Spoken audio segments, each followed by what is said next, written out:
Today I'm using seasonal ingredients to create a fantastic plate of fish, and I'm going to show you how to make it. But first, let's take a look at what you're about to see in this video.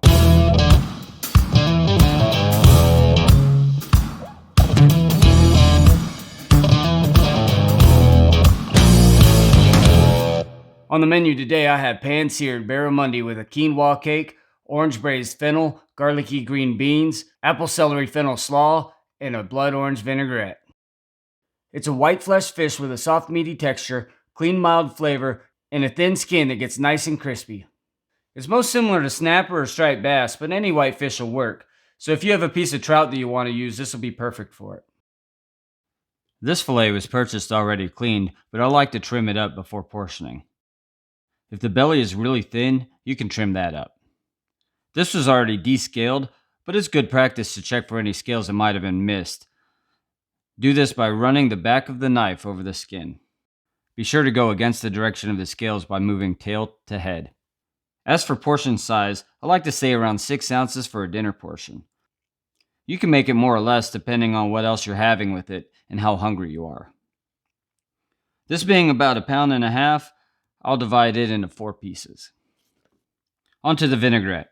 Any citrus would be nice here, but I'm using blood orange.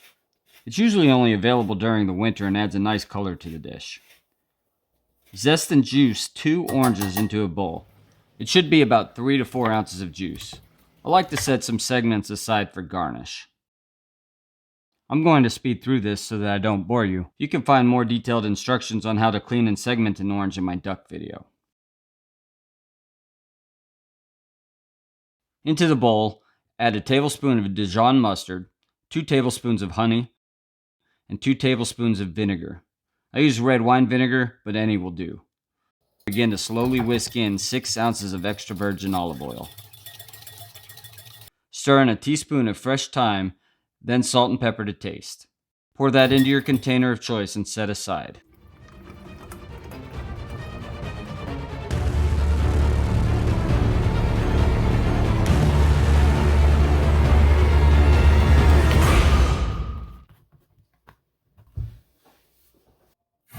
Onto the fennel. Cut off the stalks and set aside. Portion the bulbs into usable pieces.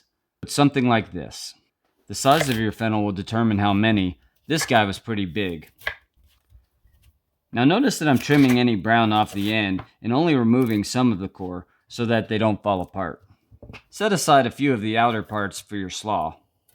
Now sear them in an oiled skillet over medium-high heat to get some color on them.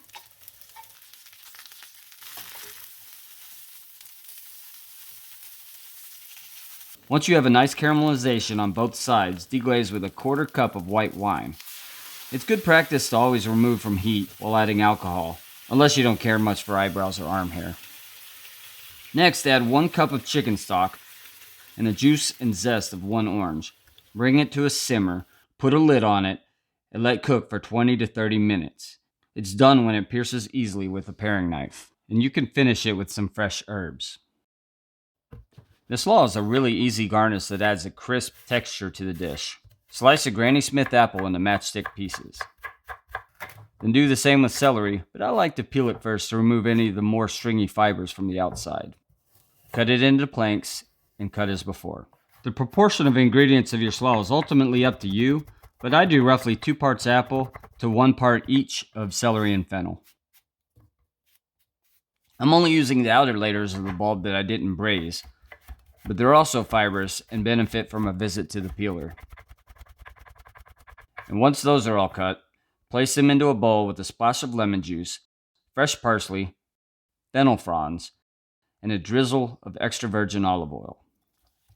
Stir together and you have a nice slaw. For the cakes, you'll need to cook some quinoa. Combine 1/2 cup of quinoa with 1 cup of water. Bring to a simmer and cook with a lid until all liquid is absorbed, about 12 to 15 minutes. Fluff with a fork and place in a bowl to cool. But let me pause right there and explain this a little bit and why I like it so much. Quinoa is thought of as a grain, but it's technically a seed. It dates back to the Incan Empire where they believed it was a gift from the gods. They even called it the mother grain. Which makes me wonder, which grains are its children? It's high in protein, fiber, and amino acids if you're into that stuff.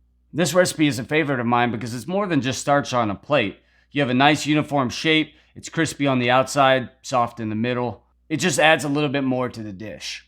Quinoa comes in a variety of colors, with red and white being the most common. There are slight differences between them, but they can be cooked interchangeably. You cook it similar to rice and it gets soft and fluffy.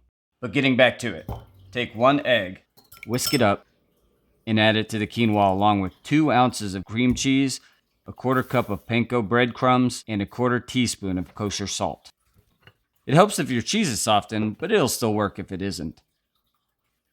Mix in 1 tablespoon of finely shaved green onion and it's ready to cook. I like to use a 1/4 cup measuring cup to portion it and flatten it out into an oiled skillet. Keep the heat moderately low so that it cooks through while getting a nice crispy crust on both sides. Now trim both ends of your green beans and blanch in salted boiling water. You'll need enough salt that it tastes like the ocean. After 2 to 3 minutes, remove from the water and shock in a bowl of ice water. Saute with a little salt and oil, and a little garlic is a nice touch.